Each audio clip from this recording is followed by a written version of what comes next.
Hello everyone and welcome to a brand new video here on this YouTube channel that I update at least like once a month. Sometimes it's more, sometimes it's less. Just getting it out just when I feel like it. But now we got another collection update. That's like the only thing I do on this channel basically, but yeah. But anyway, let's dig into these. I have quite a few CDs, around like 5 or 7, and 2 cassettes that we can start with. So yeah, the first one I know Renee from Spain has shown, and that is Iron Curtain Danger Zone. This was like almost a random buy. There was a or purchase. A guy in a Facebook group had a lot of cassettes, and then I listened on YouTube to these, and those that sounded the best to me, I got those, and this is one of them. This is their album Danger Zone. This came out in 2019. It's on Dying Victims Productions. I don't know if this issue is from 2019, but the album is from 2019. And as you saw, it's a white cassette. Nothing really that fancy on the inside, to be honest. It's just like a little bit of band photos, and on the side is just lyrics, so it's nothing really. But it's good, kind of traditional heavy metal, and I would recommend this one. This one is good. Now we have the other cassette that I got in this blind buy thing. This band sounds too much like Slayer for it to be a coincidence. The singer sounds like Tom Araya with a little bit of a black metal influence, and it's kind of Slayer anyway, but a little bit heavier, a little bit faster, maybe better solos. But this is Infinite Death's Total Hell, and as you may now can see, but there actually is a cover on this one. I don't know if you can take it out, you might see it better. Well, maybe not. Well, it actually is a cover. It's the three of them standing there with spike gauntlets and stuff. This is the band itself. This is pretty. Like, there's nothing in there. There's pictures of the band and stuff. Well, yeah. This one also came out on Dying Victims, I believe. This is a later issue, but the album was released in 2016. This is a later issue, as I said, maybe like 2018, 19, something. Maybe even 17, I don't know. But this one is really good. I prefer over Iron Curtain. You should definitely check out Infinite Death's Total Hell. They also have another studio album, or I believe 2 studio albums, maybe an EP. One studio album and an EP, but these guys are split up, I believe, so that's kind of sad. But this one is really good. Now this is like a classic that I believe almost everyone has in their collection, and this was only $4 brand new. And that is the deluxe expanded edition of what's called Live Evil, the Black Sabbath live album with Dio, and it might be the first official live album. Don't quote me at all on that, but there might some have been with Ozzy. I know Live at Last was unofficial. I don't know if they released. There was like a We Sold Souls for Rock and Roll. I don't know if that came out later than this, but at least this is Black Sabbath with Dio. Now you maybe see it a little bit better, not much, but it is something.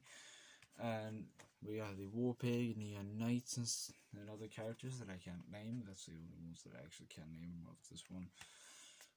It's supposed to be like on the gatefold on the LP. The CD is like a newer version of the Vertigo labels from the 80s. That's the other side, and there's a booklet in there as well that Joking show, but this is a really classic live album, and Black Sabbath with Dio is just, it may be not as classic as the Aussie era, but yeah, this one is very very nice. Okay, these three albums are kind of connected. It's the Motorhead Classic Trinity, and that includes Overkill, Bomber, and Ace of Spades. Overkill is my second favorite out of the bunch. Well, the title track alone is just worth this album. No Class is really good, but songs like Capricorn I actually prefer, and Stay Clean I prefer the No Sleep, the Hammersmith versions of them. And pretty much everything on the first album they want to see this. I don't like the Motorhead debut like at all. Even the quote standout tracks I don't think they're good, except for the title track. I love that song. Terra Done is really good as well. Damage Case. This album is really good. And we're gonna go on to Bomber. Not as good as Overkill in my opinion. It is my least favorite of three. But the Eternal Tales, Poison, the title track, which is one of my favorite, which probably is my favorite Motorhead song ever. And just very good. Really nice. Very. But all these albums are like classics, so everyone probably listen to them by this point. And this one is one that I believe everyone should have in their collection. Motorhead, Ace of Spades. Well, of course it's Motorhead, but it's Ace of Spades. This is an all killer no filler album. It's just, well, it's all great tracks. Favorites for me are the title track, London Like a Reptile. We have the Road Crew, the Hammer, Fire, Fast and Loose. Extremely good album, and an absolute heavy metal classic, or heavy rock and roll, if you wanna just call it that. No, this is a newer album. It's on new. It came around like 2011 or something, and that's Satanic Royalty by Midnight, the Cleveland, Ohio band, with a one-man band. It's pretty famous. Probably he is pretty famous at this point, as he is signed to Metal Blade, and they put out the Rebirth by Blasphemy album. Came out this year. I haven't got it yet. Probably should, but this is the first Midnight album that I got. Favorite songs like You Can't Stop Steel, Ripped as Hell, Lost Filth and Sleaze. This is one of the greatest albums of the last decade, in my opinion. Really, like, it's, I don't know if you can say like black and roll, black and speed metal. Black and speed metal is probably what I would call it, but it's a lot of rock and roll elements as well. Here's the back, and this one actually comes with an bonus DVD, which with live material, and I believe Athenar and the drummer that played on that tour, at least, them sitting on the couch and commenting on stuff that happened on the tour and stuff. But this one is great. Definitely look out for this one. This one was a little bit more what I would. This is one of the higher range things that I have purchased with for a used copy. This was like $10.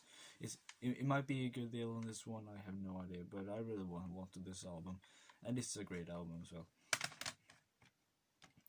Now, one classic death metal album, and one of the only death metal albums I actually like, to be honest. I am not the biggest fan of death metal like at all, but I really dig this one. That's Scream Bloody Gore. This is the Relapse reissues with rehearsals as a double CD. And there's this slipcase with his like foil and embossed and stuff.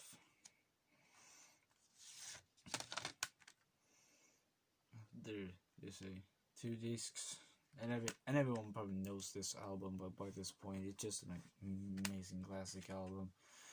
It's this possessed and creator basically started death metal, and yeah, this I haven't listened to the rehearsals yet, but I've heard a lot of the Scream Bloody Gore of the actual album. Favorite song is like Mutilation. Uh, some Rituals is absolute classic. Evil Dead is really good. Baptized in Blood. Yeah, this is an absolute classic death metal album, and everyone should have it in their collection. Here's the actual CD, and the other side is another label with the almost minions, or what you want to call it, on the album cover. But an absolutely classic album. I really like this slipcase with embossed covers and stuff. I might get more of these ones if they're in some. I might get Leprosy. Not the biggest fan of the albums after this one, but now I sound like a death metal elitist or something, or oh, I only like the original. Well, I only like the demo days. Well, I haven't listened to the other ones as much that I need to, so we'll probably get to it eventually. But Scream Bloody Gore, an amazing album. Everyone should have it in a collection. If you're a fan of death metal. If you're not into death metal, this might be a little bit too roughy. If you don't, I would probably recommend like Morbid's, what it's called now again, December Moon. So it might be arguable if it's actually death metal or not, but or something like the of like Dark Tranquillity or something like the Swedish melodic death metal. But yeah, Scream Bloody Gore. Now we get into the final CD that I got here on the album. This is a black metal classic, and yes, I don't know why I like black metal much more than I like death metal. Just happens to be the case. But this is A Blaze in the Northern Sky. This is probably my favorite Darkthrone album. Either this or Trans-Siberian Hunger. It's just so many classic songs. Like my favorite will probably be In the Shadow of the Horns, which is fucking ripping groovy, and it's dark, and this one is one of 3 albums, I believe. The first death metal album, this, and Under Funeral Moon features Virus, which was the rhythm guitarist, and after that there was only Nocturnal Culto and Fenris left in the band, and we all know what happened late after that. Well, they made Trans-Siberian Hunger by themselves. Varg B. Vikernes did the lyrics for Trans-Siberian Hunger, the B-side to that album. But yeah, I'm just gonna say punk era Darkthrone, and we'll just leave it at that. But this one is an absolute classic. I might prefer Trans-Siberian Hunger or this one. These are the two. And actually, there is a moment where the first verse is kicking into In the Shadow of the Horns, and someone's like, yelling for like if it's like a boxing match or like wrestling or something, and they introduce the like wrestler or boxer, and it's like, oh, it's Nocturnal Culto. Well, it kind of sounds like that to me, and I'm kind of annoyed by it. But and this one actually features interview with the band, probably. And yeah, it says interview with the band. I haven't heard it yet, so I don't know if it's the whole band or who it is. Well, it's probably at least Nocturnal Culto and Fenris. Probably Sapphires as well, but yeah. Absolute classic. Everyone should have this one if you like black metal. Maybe not an entry. This one is more of like a bridge between the heavier for someone that is already into the heavier side of death metal and thrash metal, this is a little bit more groovy riff based compared to like Burzum or Burzum or what you want to call it, with they're more atmospheric, same riff for 20 years, but I still like the atmospheric stuff. Just more of a fan of the riff based black metal, like Mayhem, Darkthrone, yeah, Immortal, yeah. So, A Blaze in the Northern Sky. So this was all I had for today. Take care, stay brutal, stay heavy, and all that stuff, and don't get corona.